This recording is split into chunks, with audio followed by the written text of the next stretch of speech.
ونصلي ونسلم على رسوله الكريم أما بعد فأعوذ بالله من الشيطان الرجيم بسم الله الرحمن الرحيم قد أفلح المؤمنون الذين هم في صلاتهم خاشعون صدق الله العظيم وصدق رسوله النبي الكريم الأمين الرؤوف الرحيم اللهم صل على سيدنا ومولانا محمد وبارك وسلم وصلوا عليه. محترم سامعین و حضرات، سلسلہ تفسیر القرآن کی آج 18ویں نشست ہے اور آج ہم قرآن مقدس کے 18ویں پارے کا خلاصہ تراویح پیش کرنے جا رہے ہیں. اس سورہ مبارکہ میں 18ویں پارے کا آغاز سورۃ المؤمنون سے ہوتا ہے اور اس کے بعد سورۃ النور ہے اور پھر سورۃ الفرقان. سورۃ المؤمنون یہ مکی سورہ ہے. ترتیب مصحف کے اعتبار سے 23 نمبر سورہ ہے، 23 نمبر، اور ترتیب نزولی کے اعتبار سے 74 نمبر سورہ ہے، یعنی 74 نمبر سورت ہے. اور اس سورہ مبارکہ میں 118 آیتیں ہیں اور 6 رکوع ہیں. اس سورہ مبارکہ کا آغاز اللہ رب العزت نے جس جملے سے فرمایا ہے اور جس آیت سے فرمایا وہ یہ ہے قد افلح المؤمنون. بے شک ایمان والے کامیاب ہیں، مراد کو پہنچے. اور وہ کون ہیں جو کامیاب ہیں، مراد کو پا لینے والے ہیں؟ وہ ایمان والوں کی علامتیں کیا ہیں؟ تو 11 آیات اس کے آغاز میں ایسی ہیں جو اسلامی تعلیمات کی جامع ہیں. فلاح یافتہ اور کامیاب مومنین کی صفات بیان کی گئی ہیں. پہلی صفت الذین هم فی صلاتهم خاشعون، نماز میں خشوع و خضوع کرتے ہیں. والذین هم عن اللغو معرضون، بےہودہ باتوں کی طرف توجہ نہیں کرتے. والذین هم للزکاة فاعلون، زکوٰۃ ادا کرتے ہیں. والذین هم لفروجهم حافظون، اپنی شرمگاہوں کی حفاظت کرتے ہیں. الا علی ازواجہم، مگر اپنی باندیوں اور اپنی بیویوں یا جو ان کے ہاتھ کی ملک ہیں. فإنہم غیر ملومین، تو ان پر کوئی ملامت نہیں ہے. فمن ابتغی وراء ذلک، جو ان کے سوا کسی اور طرف متوجہ ہو یا کچھ اور چاہے تو وہ حد سے بڑھنے والے ہیں. پھر فرمایا والذین ہم لأماناتہم وعہدہم راعون، وہ امانتوں اور عہد کی حفاظت کرنے والے ہیں. والذین ہم علی صلواتہم یحافظون، اپنی نمازوں کی نگہبانی کرتے ہیں، حفاظت کرتے ہیں. اب یہ 9 آیتیں یہاں تک ہوئیں اور پھر فرمایا اولئک هم الوارثون، یہی لوگ وارث ہیں. کس کے وارث ہیں؟ یرثون الفردوس، جنت الفردوس کے وارث ہیں اور اس میں ہمیشہ رہیں گے. آیت نمبر 12 سے انسان کی تخلیق کا پھر ذکر ہوا جو کہ متعدد بار آپ سماعت کر چکے ہیں. یہاں بھی اللہ رب العزت نے ارشاد فرمایا وَلَقَدْ خَلَقْنَا الْإِنسَانَ مِنْ سُلَالَةٍ مِنْ طِينٍ، بے شک ہم نے آدم کو چنی ہوئی مٹی سے بنایا. ثُمَّ جَعَلْنَاهُ نُطْفَةً، پھر ہم نے اسے پانی کی بوند سے پیدا کیا ایک مضبوط ٹھہراؤ میں. ثُمَّ خَلَقْنَا النُّطْفَةَ، پھر ہم نے پانی کی بوند کو خون کی پھٹک بنایا. فَخَلَقْنَا الْعَلَقَةَ، پھر خون کی پھٹک کو مُضْغَةً، گوشت کی بوٹی. فَخَلَقْنَا الْمُضْغَةَ عِظَامًا، پھر گوشت کی بوٹی کو ہم نے جو ہے نا ان ہڈیوں پر گوشت جو ہے نا ہڈیاں بنایا اور پھر ان ہڈیوں پر گوشت پہنایا. فَكَسَوْنَا الْعِظَامَ لَحْمًا، عظام ہڈیاں، لحمن گوشت، پھر ہم نے ان کو ان ہڈیوں کو گوشت کا لباس پہنایا. ثُمَّ أَنشَأْنَاهُ خَلْقًا آخَرَ، پھر اسے اور صورت میں اٹھان دی، یعنی پھر تو چیز ہی اور بن گیا، ہم نے اسے اور چیز بنا دیا. فَتَبَارَكَ اللَّهُ أَحْسَنُ الْخَالِقِينَ، بڑی برکت والا ہے، اللہ سب سے بہتر بنانے والا ہے.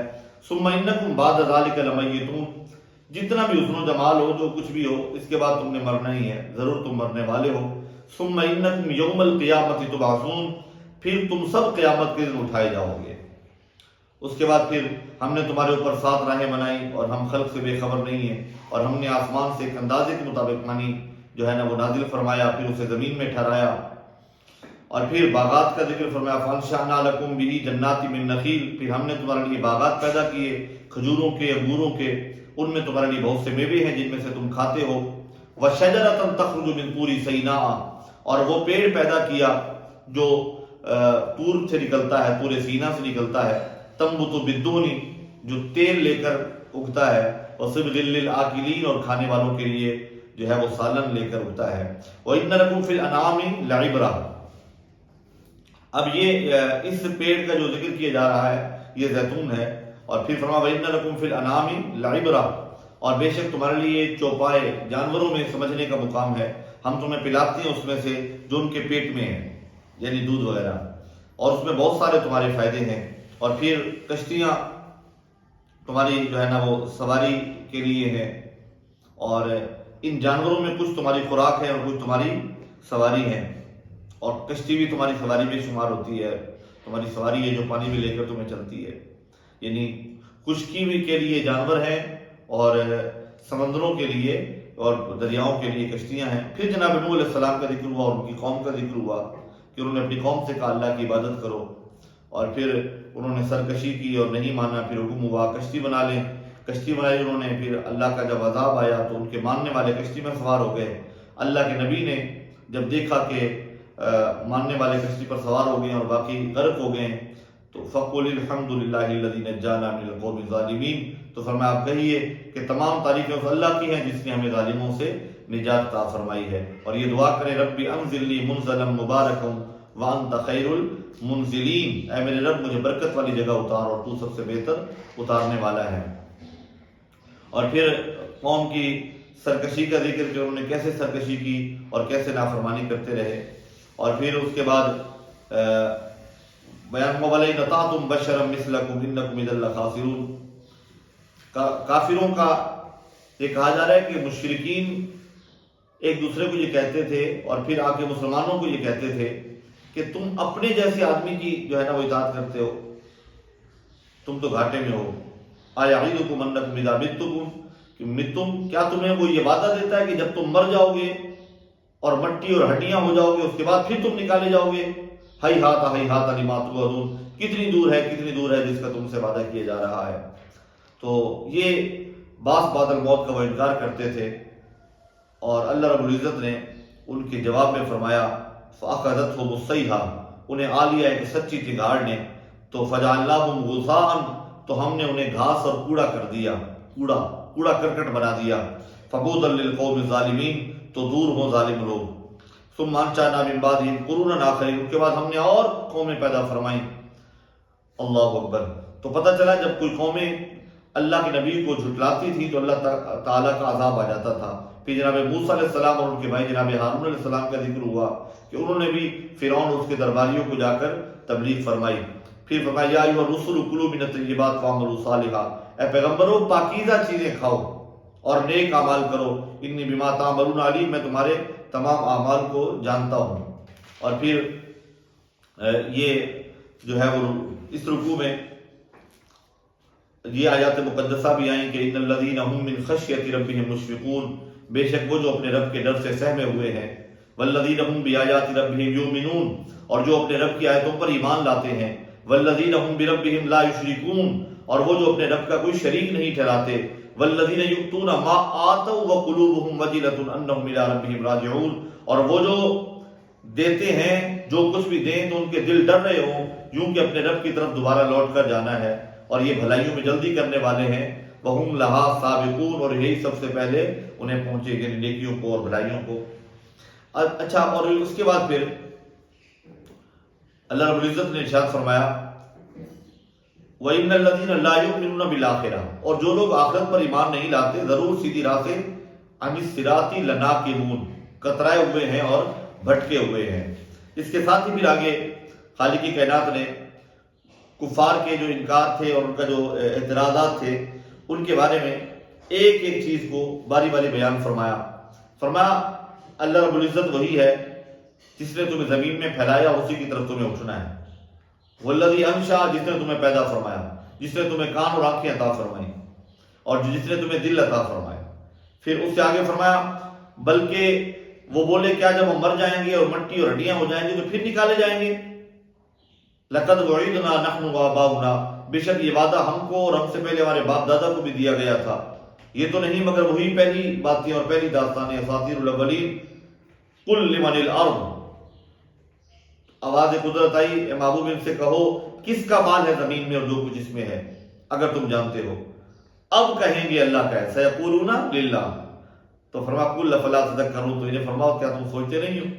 تم فرماؤ ان کو من رب السماوات السبع ورب العرش العظیم، 7 آسمانوں کا رب کون ہے اور عرش عظیم کا رب کون ہے؟ اللہ فرماتا ہے سیقولون للہ، اب کہیں گے کہ اللہ ہے۔ اب ان سے کہو محبوب افلا تتقون، کیا تم ڈرتے نہیں ہو؟ پھر فرمایا قل من بیدہ ملکوت، تم فرماؤ کس کے ہاتھ میں ہے ہر چیز کا قابو، اور وہ پناہ دیتا ہے اور کوئی اس کے خلاف پناہ نہیں دے سکتا، اگر تمہیں علم ہو۔ اب کہیں گے سیقولون للہ، یہ اللہ ہی کی شان ہے۔ تو محبوب نے فرما دو پھر تم کس جادو کے قریب میں پڑے ہوئے ہو؟ بل اتیناہم بالحق، بلکہ ہم ان کے پاس حق لائے اور بے شک یہ جھوٹے ہیں جو اللہ کے لیے اولاد ثابت کرتے ہیں اور اللہ کے شریک جو ہے نا وہ ٹھہراتے ہیں اور کہتے ہیں کہ اللہ کے بھی شریک ہیں۔ انہیں کہو کہ اللہ سے ڈر جائیں۔ اور پھر آخری جو آیات ہیں اس سورہ مبارکہ کی وہ ہے افحسبتم انما خلقناکم، تو کیا یہ سمجھتے ہو کہ ہم نے تمہیں بیکار بنا دیا ہے اور تمہیں ہماری طرف پھرنا نہیں ہے؟ اللہ اکبر، یہ آیت نمبر 115 ہے۔ پھر فتعال اللہ الملک الحق، بہت بلندی والا ہے اللہ سچا بادشاہ، کوئی معبود نہیں سوا اس کے، عزت والے عرش کا مالک۔ ومن یدعو مع اللہ الہا آخر، اور جو اللہ کے ساتھ کسی دوسرے معبود کی پوجا کرے جس کی اس کے پاس کوئی سند نہیں ہے، فإنما حسابہ عند ربہ، اس کا حساب اس کے رب کے پاس ہے۔ انہ لا یفلح الکافرون، بے شک کافروں کو چھٹکارا نہیں ہے۔ اور کہیے وقر رب اغفر وارحم وانت خیر الراحمین، عرض کرو اے میرے رب بخش دے اور رحم فرما اور تو سب سے بہترین رحم فرمانے والا ہے۔ اس کے بعد سورۃ النور شروع ہو رہی ہے۔ سورہ نور مدنی سورہ ہے اور اس کی آیات مقدسہ 64 ہیں، 64 آیات ہیں اس میں اور 9 رکوع ہیں۔ اور یہ جو سورہ مبارکہ ہے ترتیب نزولی کے اعتبار سے یہ 102 نمبر سورہ ہے اور ترتیب مصحف کے اعتبار سے یہ 24 نمبر سورہ ہے۔ خالق کائنات نے ارشاد فرمایا سورۃ انزلناہا وفرضناہا وانزلنا فیہا آیات بینات لعلکم تذکرون، یہ ایک سورت ہے کہ ہم نے اتاری اور ہم نے اس کے احکام فرض کیے اور ہم نے اس میں روشن آیتیں نازل فرمائی تاکہ تم نصیحت حاصل کرو۔ اس سورہ مبارکہ کا نام سورۃ النور اس وجہ سے ہے کہ اس سورہ مبارکہ کی آیت نمبر 35 جو ہے 35 نمبر آیت، اس میں ہے اللہ نور السماوات والارض مثل نورہ کمشکات فیہا مصباح۔ چونکہ آیت نمبر 35 میں لفظ نور آیا ہے اور اللہ رب العزت نے ارشاد فرمایا اللہ آسمانوں اور زمینوں کا نور ہے، اس وجہ سے اس سورہ مبارکہ کا نام سورہ نور ہے۔ اس سورہ مبارکہ میں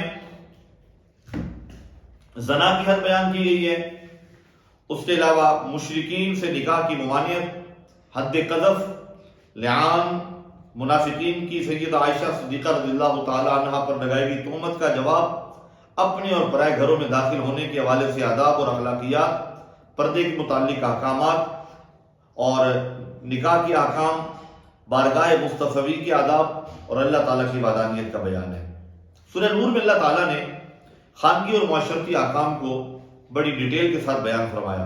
ابتدائی آیات میں زنا کرنے والے اور ایسے جو غیر شادی شدہ ہوں، مرد اور عورت کی سزا کا بیان کیا گیا اور ان کی سزا بیان کی گئی فَجْلِدُوا كُلَّ وَاحِدٍ مِّنْهُمَا 100 جلدہ، ان میں سے ہر ایک کو 100 کوڑے لگاؤ اور ان میں تمہیں ان پر کوئی ترس بھی نہ آئے، اور جب سزا دینے لگو تو مسلمانوں کا ایک گروہ بھی حاضر ہونا چاہیے۔ اس کے بعد یہ بیان کیا گیا کہ الزانی لا ينكح الا زانیہ، جو بدکار ہے اس کا نکاح بدکار عورت سے اور بدکار عورت کا بدکار مرد کے ساتھ ہی، اور زانیہ کے ساتھ بھی نہ نکاح کرے مگر بدکار اور زانی مرد یا مشرک۔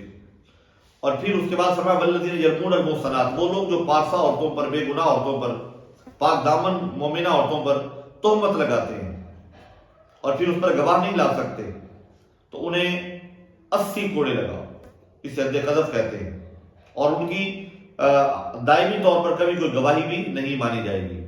اس کے بعد فرمایا جو اپنی بیویوں پر تہمت لگاتے ہیں، عیب لگاتے ہیں، پاک دامن بیویوں پر، اب کوئی اگر اپنی بیوی پر تہمت لگائے اور پھر گواہ پیش نہ کر سکے تو فرمایا والذین یرمون ازواجہم ولم یکن لہم شہداء، اور ان کے پاس گواہ نہ ہوں تو پھر طریقہ کیا ہے، اسے کہتے ہیں لعان، تو 4 بار وہ گواہی دے اللہ کے نام سے کہ وہ سچا ہے، اور 5ویں بار یہ کہے والخامسۃ ان لعنۃ اللہ علیہ ان کان من الکاذبین، شوہر یہ کہے گا، 4 بار قسم کھائے گا کہ وہ سچا ہے، اور 5ویں بار کہے گا اللہ کی لعنت ہو اس پر اگر وہ جھوٹا ہے۔ اسی طرح عورت پر سزا ٹل جائے گی اگر وہ اللہ کا نام لے کر 4 بار گواہی دے، یعنی بیوی پر شوہر نے الزام لگایا، گواہ نہیں ہے، اس صورت میں تو 4 بار وہ گواہی دے کہ وہ جھوٹا ہے، یعنی اس کا شوہر جھوٹا ہے، اور 5ویں بار یہ کہے یعنی بیوی کہ والخامسۃ ان غضب اللہ علیہا، 5ویں بار یہ کہے کہ اللہ کا غضب ہو عورت پر اگر اس کا مرد سچا ہے۔ ولولا فضل اللہ علیکم ورحمتہ وان اللہ تواب حکیم، اور اللہ کا فضل اور اس کی رحمت تم پر نہ ہوتی اور یہ کہ اللہ توبہ قبول فرمانے والا ہے اور حکمت والا ہے۔ ان الذین جاؤوا بالعفک عصبۃ منکم، اب اس کے بعد واقعہ عفق بیان کیا جا رہا ہے، آیت نمبر 11 سے لے کر آیت نمبر 16 تک۔ حضرت عائشہ صدیقہ رضی اللہ تعالی عنہ پر جو منافقین نے تہمت لگائی اس کی جانب اشارہ فرمایا اور ان چیزوں کا سد باب کیا جو معاشرے کے بگاڑ کا باعث ہو سکتی ہیں، اور جن منافقین نے تہمت لگائی تھی ان کا پردہ فاش کیا، اور جو مسلمان منافقین کے بچھائے ہوئے حسین جال میں پھنس گئے تھے ان پر بھی عتاب فرمایا اور ان کو تنبیہ فرمائی کہ آئندہ ہوشیار رہیں اور منافقین کے کہنے میں نہ آئیں۔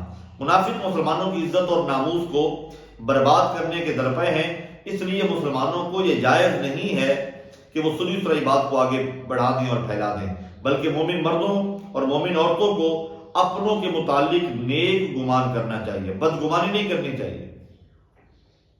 اگر کوئی بات جو ہے ایسے افواہ پھیل رہی ہو تو بجائے پھیلانے کے مومن کے بارے میں نیک گمان رکھنا چاہیے، اور تہمت لگانے والا اس تہمت پر اگر 4 گواہ نہ لا سکے تو وہی اللہ کے نزدیک جھوٹے ہیں جو تہمت لگا رہے ہیں۔ اور اگر دنیا اور آخرت میں تم پر اللہ کا فضل اور اس کی رحمت نہ ہوتی، یہ آیت جو آیت نمبر 10 ہے نا، اس یہی مفہوم پھر آگے ہے، ولولا فضل اللہ علیکم ورحمتہ فی الدنیا والآخرہ، اگر اللہ کا فضل اور اس کی رحمت نہ ہوتی تو تم میں سے جس نے تہمت کا چرچا کیا تھا اس کی وجہ سے تمہیں بہت بڑا عذاب پہنچتا، تم نے اس کو سنتے ہی کیوں نہیں کہا، فوری طور پہ تم نے یہ کیوں نہیں کہا، اور یہ جملے تمہاری زبان سے کیوں نہیں نکلے؟ اللہ اکبر، حق یہ بنتا تھا کہ تم فوری طور پہ اس کی بات سن کر یہ کہہ دیتے کہ ایسی بات کرنا ہمارے لیے جائز نہیں، اے اللہ تو پاک ہے، یہ تو بہت سنگین بہتان ہے، سبحانک ھذا بہتان عظیم۔ آیت نمبر 19 سے پھر یہ فرمایا گیا کہ جو لوگ یہ چاہتے ہیں کہ ایمان والوں میں بے حیائی پھیلے، ان الذین یحبون ان تشیع الفاحشہ فی الذین آمنوا لہم عذاب علیم، بے شک جو لوگ چاہتے ہیں کہ مسلمانوں میں بے حیائی پھیلے، اللہ اکبر، ان کے لیے دردناک عذاب ہے دنیا میں بھی اور آخرت میں بھی، اور اللہ جانتا ہے اور تم نہیں جانتے۔ اور اللہ کا فضل اس کی رحمت نہ ہوتی، اور یہ کہ اللہ تم پر نہایت مہربان اور رحم فرمانے والا ہے، یعنی اگر اللہ کا فضل اور رحمت نہ ہوتی تو تم پر جو ہے نا وہ اللہ کا جو ہے نا وہ سخت عذاب پہنچتا۔ اس کے بعد پھر فرمایا گیا ایمان والو شیطان کی پیروی نہ کرو، اس کے نقش قدم پہ نہ چلو، اور جو شیطان کے نقش قدم پر چلے گا تو شیطان کا کام یہی ہے کہ وہ برائی کا حکم دیتا ہے اور بری باتیں بتاتا ہے اور فحاشی کا حکم دیتا ہے۔ اور اس کے بعد پھر آیت نمبر 23 سے پاک دامن بے خبر ایمان والی جو عورتیں ہیں ان پر بدکاری کی تہمت لگانے والوں کے لیے دنیا اور آخرت میں بہت بڑے عذاب کی وعید سنائی گئی ہے کہ جس دن ان کے خلاف ان کی زبانیں، ان کے ہاتھ، یوم تشہد علیہم السنتہم وایدیہم وارجلہم بما کانوا یعملون، جس دن ان پر گواہی دیں گے ان کی زبانیں، ان کے ہاتھ اور ان کے پاؤں جو کچھ وہ کرتے ہیں۔ پھر اس کے بعد آیت نمبر 26 ہے جس میں اللہ رب العزت نے ارشاد فرمایا الخبیثات للخبیثین والخبیثون للخبیثات، خبیث مردوں کے عورتوں کے لیے خبیث مرد ہیں اور خبیث مردوں کے لیے خبیث عورتیں ہیں، والطیبات اور پاکیزہ عورتوں کے لیے پاکیزہ اور ستھرے مرد ہیں اور ستھرے مردوں کے لیے ستھری اور پاکیزہ عورتیں ہیں، اولئک مبرؤون، پاک ہیں یہ ان باتوں سے جو کچھ یہ کہہ رہے ہیں، ان کے لیے بخشش ہے اور عزت والا رزق ہے۔ اس کے بعد آیت نمبر 27 سے فرمایا گیا کہ جب تم ایک دوسرے کے گھر میں جاؤ تو اجازت لے کر جاؤ، بغیر اجازت لیے داخل نہ ہو جاؤ، اگر وہاں پہ کوئی موجود نہ ہو تو پھر تم بغیر اجازت لیے اندر جا نہیں سکتے، اندر کوئی ہے نہیں تو تم واپس پلٹ جاؤ، اور اگر تمہیں کہا جائے کہ واپس جاؤ، بھائی قیل لکم ارجعوا فارجعوا وازکی لکم، تمہیں کہا جائے واپس ہو جاؤ تو تم واپس ہو جاؤ، اجازت مانگنے کا مطلب یہ نہیں ہے کہ بس آپ نے اجازت مانگی ہے تو آپ کا حق ہے کہ آپ داخل ہو جائیں، بلکہ فرمایا اگر منع کر دیا جائے تو واپس لوٹ جائیں اور اس پر ضد نہ کریں۔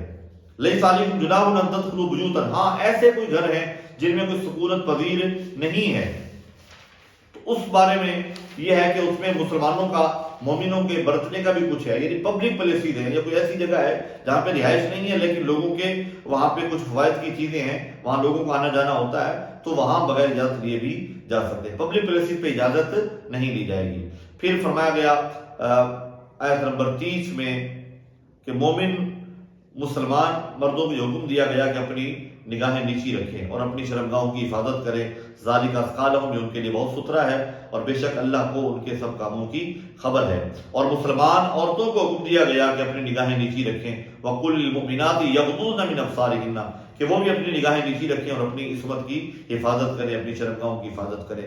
اس کے بعد پھر فرمایا گیا وہ جو بے نکاح ہیں، یعنی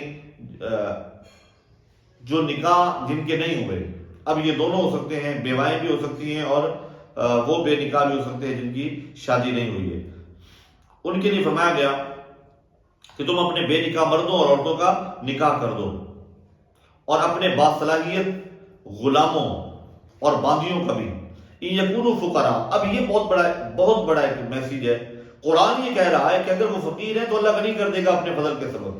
ہم یہ سوچتے ہیں کہ نکاح کیسے کریں، اسباب اور وسائل نہیں ہیں، قرآن یہ کہہ رہا ہے کہ نکاح تم کر دو، اسباب اللہ تعالیٰ پیدا فرما دے گا۔ اگر فقر ہے، غربت ہے، تو نکاح کی برکت سے اللہ تعالیٰ غنا عطا فرمائے گا اور غنی کر دے گا اور اللہ رب العزت وسعت عطا فرمائے گا۔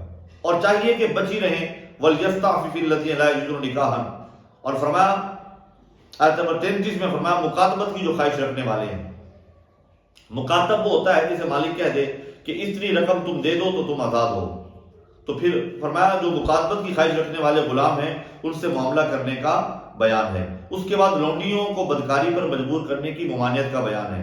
آج کل جب ہم اسے دیکھتے ہیں تو گداگری کا جو ٹھیکیداری سسٹم ہے اس میں بھی اکراہ کی یہی صورت پائی جاتی ہے، یعنی ان کو سوال جیسے گناہ پر مجبور کیا جاتا ہے۔ اس کے بعد آیت نمبر 35 ہے اللہ نور السماوات والارض، اللہ نور ہے آسمانوں کا اور زمین کا، اور اس کے نور کی مثال ایسے ہے جیسے ایک طاق ہے، اس میں چراغ ہے اور چراغ ایک فانوس میں ہے اور فانوس گویا ایک ستارہ ہے، موتی جیسا چمکتا ہوا روشن ہوتا۔ بہت خوبصورت آیت مبارکہ ہے، بہت لطف آتا ہے پڑھتے ہوئے۔ اللہ نور السماوات والارض مثل نورہ کمشکاۃ فیہا مصباح المصباح فی زجاجہ الزجاجۃ کأنہا کوکب دری یوقد من شجرۃ مبارکۃ زیتونۃ لا شرقیۃ ولا غربیہ یکاد زیتها، قریب ہے کہ اس کا تیل بھڑک اٹھے، یضیء ولو لم تمسسہ نار، اور اسے اگرچہ آگ نہ بھی چھوئے، نور علی نور، نور پر نور ہے۔ پھر اس کے بعد خالق کی کائنات نے بیان فرمایا ایک ایسے مرد کا ذکر، ایسے لوگوں کا ذکر کہ جنہیں ان کی تجارت اور خرید و فروخت اللہ کے ذکر سے غافل نہیں کرتی۔